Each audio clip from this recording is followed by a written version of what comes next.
दोस्तों नमस्कार, मैं आपका फ्रेंड एडवोकेट विक्रम सिंह चौहान। दोस्तों आज हम बात करेंगे क्या फ़ोन के अंदर कॉल की रिकॉर्डिंग करना लीगल है या नहीं है। हाँ जी दोस्तों, आज का टॉपिक हमारा यही है। दोस्तों अगर आप किसी फ़ोन कॉल के रिकॉर्डिंग के अंदर आप भी शामिल हैं, फॉर एग्जांपल आप किसी दूसरे व्यक्ति से बात कर रहे हैं और आप उसमें बात करने वाले खुद भी हैं, तो आप उस कॉल को रिकॉर्ड कर सकते हो, वो वैध है। लेकिन मान लीजिए अगर कोई अनदर दो व्यक्ति आपस में बात कर रहे हैं और आपने उनका कंसेंट नहीं लिया है और आप फिर वो फोन रिकॉर्डिंग करते हैं, तो यह लीगल नहीं है। यानी अगर आप उस बात करने के दौरान आप रिकॉर्डिंग करते हैं और आप उस बात के अंदर इन्वॉल्व हैं, तो आप उस कॉल को रिकॉर्डिंग कर सकते हैं। इसको वन पार्टी कंसेंट बोला जाता है।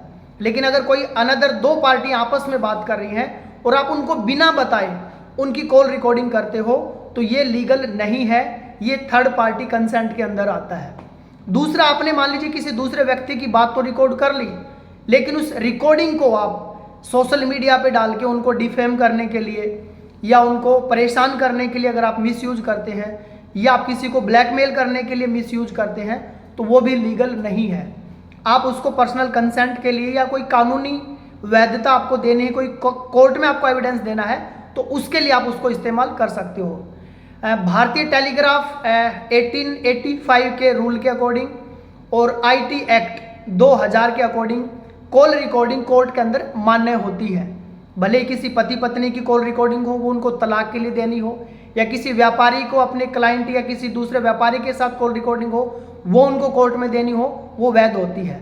लेकिन कोर्ट के अंदर वो एविडेंस के लिए तभी वैलिड होगी, उसके लिए हमें एक 65B का सर्टिफिकेट देना होता है।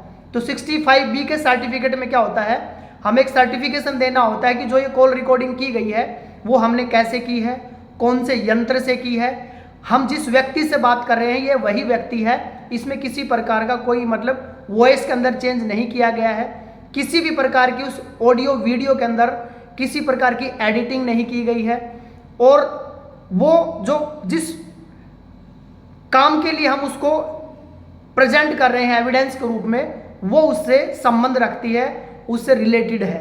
तो ये कुछ चीज़ें उसके अंदर होनी चाहिए। और उसके बाद भी ये कोर्ट के विवेकाधिकार के ऊपर डिपेंड करता है कि कोर्ट उसको एडमिसेबल करता है या नहीं करता है।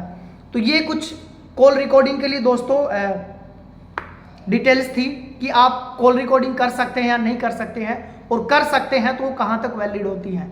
अगर आप किसी से बात करें उसमें खुद आप इन्वॉल्व हैं, तो वो कॉल रिकॉर्डिंग वैलिड होती है।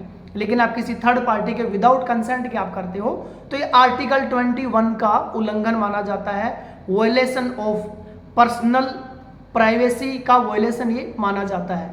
तो आप विदाउट किसी थर्ड पार्टी का अगर कोई दो अदर व्यक्ति बात कर रहे हैं, तो उनकी कंसेंट के बिना आप रिकॉर्डिंग नहीं कर सकते। तो थैंक यू वेरी मच दोस्तों, मिलते हैं जल्दी एक और नई वीडियो के साथ। तब तक आप सभी साथियों का दिल की गहराई से बहुत बहुत धन्यवाद। जय हिंद, जय भारत, वंदे मातरम। Thank you very much.